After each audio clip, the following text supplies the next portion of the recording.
Can I say thank you to Sue? I've been practicing my Margaret Thatcher impression as well, actually, before, but I'm not going to do it now because I'm never going to be able to top that. So I thought I'd start by saying I don't think Margaret Thatcher would have liked me, not because I'm a socialist, because I'm not, and not because I'm a liberal, because I'm not, but because I don't see things in black and white terms. I tend to see shades of grey. I guess that's my professional duty, if you like. So when I was asked by Rupert to take part in this debate, as he said, I actually had to say, give me a day to think about which side I would like to be on. Now, you would have thought that if there's anybody who would know which side they were on in this particular debate, it would have been me, because as Rupert said, I have written a couple of books in which she plays something of a starring role. I have just written an academic journal article which analyses the obituaries and the editorials published in the national newspapers the day after she died, which is an interesting task. They kind of vary from the comic book that you see in The Sun and The Express, and of course the Morning Star, my personal favourite, to the extremely interesting, extremely earnest and extremely long obituaries published in the Times and in the newspaper, the Telegraph, over 10,000 words each. Not many prime ministers get that kind of treatment. And it doesn't stop there, because at the moment I'm hard at work on a four-volume anthology of readings on Margaret Thatcher, the Thatcher government, and her eponymous ism.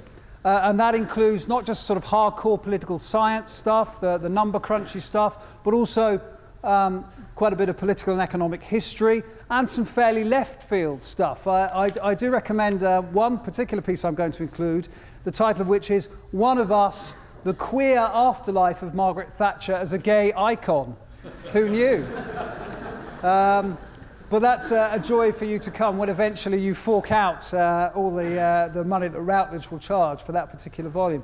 So what have I learned from all this stuff, all these labours? Well, I've learned, and you could learn this from the obituaries, that this was a deeply polarising politician. She was, if you like, the ultimate Marmite politician, as I think it was the Daily Star put it the day after her death. Her achievements in those obituaries were listed by her fans with a kind of religious awe, a religious fervour.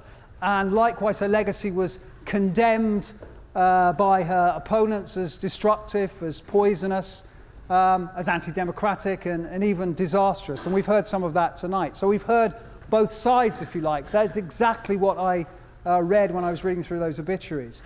But there is a via media between those extremes. There is actually quite a high level of agreement, if you read between the lines, about Margaret Thatcher. There's agreement, I think, that she accelerated what would have been an inevitable transition from a manufacturing to a services-based economy, but perhaps she allowed that services-based economy to be too dependent on financial services. There's widespread agreement that the consequences, and particularly the social consequences of that transition, varied enormously, and particularly regionally, and we've heard about that tonight. There's widespread agreement that the short-term performance of the economy between 1979 and 1990 wasn't, in fact, all that stellar, but that in the long term, the UK did improve its competitive position, and it did become a more dynamic and more open economy, well suited to increasing globalization. There is widespread agreement that this most iconic of Eurosceptics put rocket boosters under the single European market, which has, apart from the disaster of the euro, I think been one of the successes of European integration.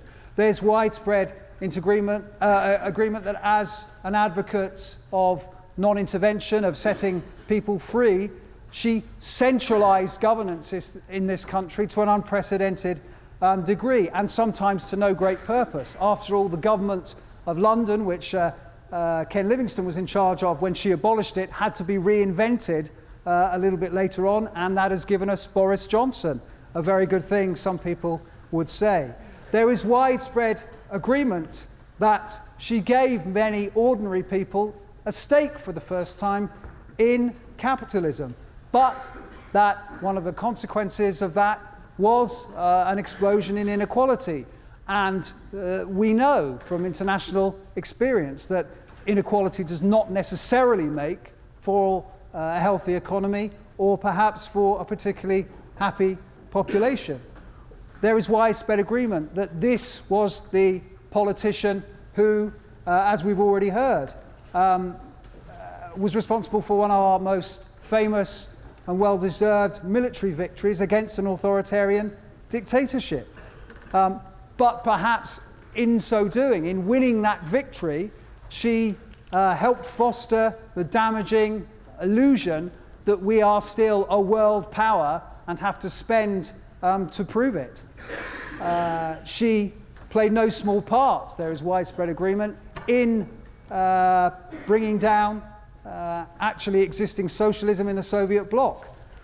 There is widespread agreement that back at home she helped to tame, some people would say cripple, emasculate the trade union movement, partly through her legislation, partly through the miners' strike, and partly, let's face it, through the mass unemployment that she and her policies brought with them. Now that has positive aspects for me personally. I think that ended a fruitless flirtation this country had with corporatism for far too long. For the Labour Party, she did their dirty work for them in some senses by doing that. On the negative side, however, perhaps she did tilt the balance too far towards capital and away from labour, with negative consequences for real wages a few years later. So all this, to me anyway, is a proud record, and yet it is a mixed record. And that is my point, because to qualify, I think, for saviour status, any miracle that you pull off as a politician has to be an unalloyed miracle, and this is not an unalloyed miracle. I don't think that in peacetime it is possible for any one politician to save the country. Indeed, I wonder, even in wartime, as well as in peacetime, that is actually what a single politician can actually do. I think it would be nice if we lived in a world where we could put everything down to individuals. If politics was a heroic occupation, but I'm with Weber on this. I think politics is the strong and slow boring of hard boards. It is not a heroic occupation. So I don't think it is within the power of any one politician to save a nation. I think Margaret Thatcher fails that test, but as a political scientist and a political historian, I don't believe it's a test that any one politician, however special, and she was special, can ever pass. Thank you.